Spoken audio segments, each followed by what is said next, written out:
Welcome back, sports gamers. It's the Natural. Got some Madden 23 for you guys today. Franchise features, the deep dive. Let's get right into that. In addition to the all-new Field Sense gameplay system in Madden 23, new features are coming to franchise this year. Connor Dugan, senior game designer, used to be on NBA Live, like I said in the last video. Today, we're excited to share the details about free agency, motivations, tags, contracts, scouting, and some of the things we're doing to provide deeper immersion. Okay. We focus on these areas specifically to respond to player feedback, with the goal of enhancing the realism, authenticity, and fun within the mode. We all know franchise has been neglected in the past couple years. Last year, they did have some additional franchise. After the big uproar of fixed Madden franchise, they have made some improvements. It's a whole big thing where they were not going to do a last update, and they kind of rushed. We put our info out on that from our source, EA. Then they kind of rushed things together and kind of threw that last patch for quote-unquote updated franchise, which was a big disappointment. So let's see what they got for Madden 23. Emulate the same level of drama and fun that fans experience during the free agency period each offseason. Our goal with free agency in Madden 23 is a more competitive and rewarding experience for our players. In Madden 22, free agency signings were based on which team offered the most money to a player. In Madden 23, money remains a factor, but that's not the only factor. Okay, this is what we've been asking for a minute. Not just money and free agency, who can bid more, and people just sitting there spamming huge, massive mega contracts out, having more things that matter to a player, just like real life. All new player motivations and tags add competition and skill to the process. They also drive decision-making beyond just the money offered when negotiating free agent contracts. Motivations help determine why a player chooses to sign with a particular team. Let's go deeper here with some real-world examples. Jarvis Landry just took an offer with the New Orleans Saints, and one of his motivations to sign there was going back home to Louisiana, where he grew up and played college ball. We have the same motivation in Madden 23 called Close to Home. If a player has this motivation and you can satisfy it, it's going to give you a leg up in negotiations. Another example, wide receiver Russell Gage signed with Tampa Bay. He actually got a recruiting call from Tom Brady a few days before he signed with the Bucs. This is another new motivation in Madden 23 where players want to play with franchise quarterbacks. I'm curious, how will they designate a franchise quarterback? Is like any quarterback that reaches over 90 overall, superstar X factor? Like, how is we know what a franchise quarterback is in real life, but how does Madden designate a franchise quarterback? Previously, players like Leonard Fournette, Antonio Brown, and Rob Gronkowski all signed with the Bucs to play alongside Brady, a legendary franchise quarterback. Our last example is linebacker Von Miller. He's a veteran who wants to win a Super Bowl first and foremost. That's Madden 23's Super Bowl contender motivation. Player motivations are going to... Another thing, how do they choose a Super Bowl contender, especially in the preseason? In the off season. How are they designating that? Now, if it's year 2 and 3, obviously you can say someone who won the Super Bowl, who was in the Super Bowl, or a playoff team. You can choose that. But in year 1, I'm curious how they, year 1 going forward in the offseason, they would. I guess they just take the playoff teams from that first year and use that to designate. Yeah, that makes sense. Better define where players go in free agency. So the decision is about much more than money. Does a player want to be in a big market? Does he need to be at the top of the depth chart in order to sign? Oh, I like that. Top of the depth chart plus no income tax. Oh, they got that. So players North Carolina, Florida, some other states would be an advantage in that one. And then scheme fit. But that's something scheme fit. You can change it yourself to. I mean, that's good. All that's going to matter, I like that that's all going to. They're saying it's going to matter, where you can't change your state, obviously. Well, you can move a team, you can relocation, you have that in your franchise. But scheme fit, that's something that you can change to kind of match if you're going for that top player. Interesting there. Does he fit the offensive or defensive scheme? Oh, we even have weather. a no-state income tax motivation for teams in Texas, Florida, and Washington, for example, which is pretty cool. We're also introducing all new player tags that directly impact free agent logic, trade logic, draft logic, and player progression. Let's walk through a few examples of player tags. When Aaron Rodgers wins the MVP award in Madden 23, he'll get the award winner tag. This will drive free agency AI and increase the interest of other teams to sign him and drive up his market value. Wow, awards matter. Interesting. Another player tag is called Day One Starter. A great example is wideout Jamar Chase, who became the Bengals' top target on day one.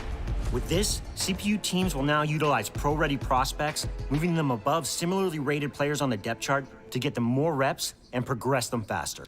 Well, this we already kind of seen this. That's not really new, even though it wasn't a tag. But when drafted rookies that had similar overalls will already be placed higher in the depth chart, not just by overall. So that's really not anything new. Player progression logic is improved as a result. One more tag example is veteran linebacker Bobby Wagner, who has the mentor tag. This tag gives an XP bonus to all players at the same position during weekly training. You guys have no idea how many years we have asked for this. How many years individually? Like, I mean, you got to go back maybe 10 years or something, speaking to them and giving that feedback, direct feedback that we have been trying to get mentorship in the game. Like, wow. This is something that might fly right by the casual Madden player, like, oh, okay, like whatever. But no, they don't understand that this is something that we have been trying to get in the game for years in the franchise community, and people who are, in the game changer, giving direct feedback to devs. Like, this is, wow. I'm happy to see that in the game finally. You're incentivized to sign veteran players because they can help develop your younger guys. The new free agency hub is where you place offers, compete with other teams, manage free agent signings, view player motivations and tags, and more. You'll see each player's motivations in the upper middle portion of the screen, as well as his overall interest level in your team. Player motivations are displayed in order of importance and can be either a positive. Yeah, that's what I was saying, playoff contender. So yeah, if you make the playoffs, it's going to matter. The only thing I'm seeing right now, and I'm waiting to see more, is that it's really going to favor good players. It might make that gap even bigger from top players in your leagues to average guys. Being that they'll make the playoffs every year. They'll win. They're already going to win a lot of the awards. They might have built that franchise quarterback, so it's kind of gonna even make you more of the have and have nots as far as online CFM when you got a mix of skill levels. Negative or neutral status. Next, in the upper right-hand corner, we have the Market Watch. This shows the current number of teams that are interested in the player, as well as his offer status. The status can be no offer, in the hunt, or not in the hunt. This provides valuable information as to whether or not you want to continue targeting a player. Below, you can also see his expected market value, which gives you a starting point on what you want to offer for his contract. Another new addition to the free agency system is the introduction of active negotiations. In order to create a sense of pressure, we've added limits to the number of offers you can have out there at any given stage. In stage 1, you have a max of 5 players you can negotiate with, so you need to be thoughtful going after those top-tier free agents. Wow, so a guy with a bunch of cap just can't run in there and just bid on everyone. Okay, yeah, I like that one. That's a good one. As the stages advance, you'll be able to offer more players. So in stage 2, you'll get up to 10 offers per eval period. And then after that stage, you'll have an unlimited number of negotiations. I mean, the majority of all the top guys are gone in the first 2 iterations anyway. So the first 2 stages. Oh, so there's only 3. Oh, okay. All right. Interesting. We also added the Evaluate Offers button at the bottom of the screen, which allows you to place an offer without advancing the week, giving you more opportunities to go back and forth with your free agent targets each week. Finally, at the bottom of the screen. So you only get a limited amount of offers. Before, you can just kind of put in offer, subtract, pull it back, put in off, keep going back and forth with it. So you get 3 offers per guy, and that's it. So you got to make your offer a good one. Interesting. Close to home. Okay. Where you can sort through the available players each week, view their player card, target your players, and make your offers. We've added 4 new contract offer presets to help streamline the negotiation process. Player-friendly, team-friendly, neutral, and very player-friendly. Okay, this just makes it easy. Looks like they still have the year's salary bonus you can set yourself, but this makes it easy to just go through. Let's see if they have some front-loaded, back-loaded. They each come with their own risk and reward. You can still customize your offers as well. Yeah, okay. And yeah, a top community request, new rollover cap, allows you to carry over unused cap space to the next year. Well, I mean, we've taken the top request for Wait, player. What? That's what it would do anyway. I guess they just let you see it. Back to improve franchise scouting for Madden 23. First, we've added more scouts to the pool so you can get information on prospects faster and to optimize your chances in. To me, it was a huge disappointment in the update for last year, adding the scouting. Like we held up our league for, I don't know, what was it, like a month or two to start because you couldn't get it with a league that was already started. So we waited, and this was the huge disappointment in that scouting system. I just wasn't a big fan of it at all. It didn't unlock enough people. You couldn't see enough, and it was just. They did update it later, so it was a little bit better with that, but still, big disappointment. Draft. No matter what your team needs are, you can now find and hire scouts that are experts at evaluating any position.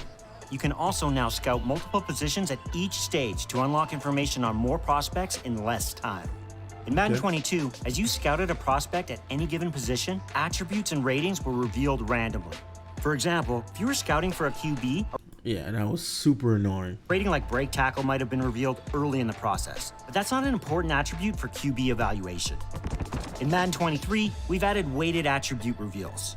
Now, the ratings that matter most to the position you're scouting are revealed first. For example, throw power and throw accuracy will be revealed early for a QB. That makes more sense. This is logical.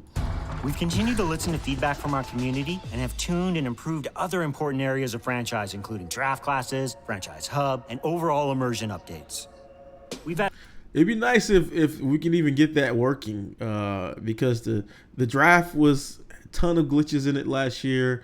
The franchise hub, trying to get rosters and updates and things like that from there, custom things from there, was a big mess. It was broken for a large part of the year. So just getting those things just to work consistently would be a big win. More than 30 new player generators to our draft classes and tuned existing ones. Now you can find unique and fun players in every draft round.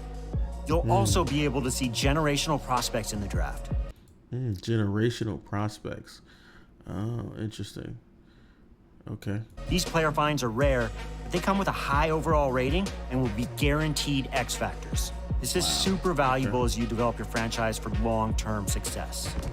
With updated trade logic, CPU teams will place more players on the trade block and give you more offers via the new trade target tags. We've also added the ability to get immediate trade offers without having to advance the week.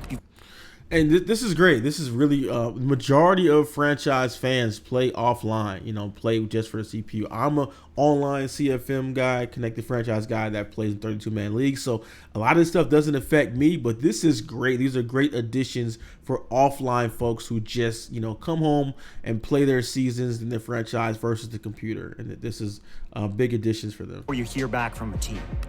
Adjustments to team needs logic ensures that teams are valuing higher rated veteran players, and players with dev traits also have more value. Yo, I feel like this dude has been in a free agency for like the past this guy, I remember his face. This fullback has been in there for like the past 3-4 years of Madden. He's just never. I mean, at this point, he should just be removed from the free agent pool. I mean, he never gets picked up by anyone. He just sits in there for all of eternity until eventually, I guess, like Madden, 30 or something, he'll just eventually get aged out. But it's just funny. Like, this guy is always in the free agent pool. This will impact how CPU teams draft and make trade offers. New CPU draft logic ensures teams are drafting the right players, and with new player tags, we've improved how each team approaches roster development. For example, the Jacksonville Jaguars, who drafted Trevor Lawrence in 2021 as their franchise quarterback, won't be looking to draft another quarterback and instead will focus on a different need. See, now they've said that one in previous games, and they still did it. And you would have teams like they said, Jacksonville drafting a quarterback in year 1 or 2 or 3. So they've said they fixed this before, so hopefully with the player tags, this actually sticks on this one. It's now easier to unlock and assign abilities. You can assign more abilities and create more variation for your players. And the most impactful abilities are now gated by higher overall ratings. Scouting UI improvements make it easier to assign scouts and create a cooler look. That's good, so you don't have escape artists on every single quarterback. At the mock draft. Actually, no, I forgot. They made escape artists X Factor now. It's different. It's not an ability anymore. I want to go back and check these. They added any additional ones that I see that stand out. Yeah, come up. Interesting. Okay. It's good that they gated those, though, so we won't see so many players all with the same abilities. Just kind of more variation for your players, and the most impactful abilities are now gated by higher overall ratings. Scouting UI improvements make it easier to assign scouts and create a cooler look at the mock drafts. In the franchise hub, we added team colors and logos to give your franchise's home base some life and personalization. Okay. We've also made the activity feed on the left easier to use, and we've decluttered some of the text and improved our transitions for a smoother experience. Yeah, it looks cleaner. Definitely cleaner UI, less messy. We're excited about all the improvements coming to franchise in Madden 23. We can't wait for you to experience it yourself. Looks good. Like a lot of stuff. I mean, they definitely been at work. I won't say I'm excited about it because I just want to make sure getting hands on that everything works as they say it does. Is because too many times it's kind of been burned where I get excited about an addition and I get in there and get hands on. It's like, oh, this doesn't work how it's supposed to work, and it needs like a couple updates to get it working properly. So, but no, they're definitely heading in the right direction. A lot of things that we asked for, some things that we asking for years. Added in. So curious, I would say I'm curiously optimistic to get some hands-on franchise mode, but you let me know what you guys think in the comment section below, like how you feel about these franchise additions. Will you be picking up the game because of that? And let me know your thoughts. Of course, make sure you stay locked in here to SGO for all of your sports gaming news, reviews, and tips. Catch you in the next one. If you appreciate our content and all the work we do to bring you guys the latest news, tips, and gameplay from your favorite sports games, drop a like, subscribe, SGO today. You want to take your game to the next level? Then join SGO Insider.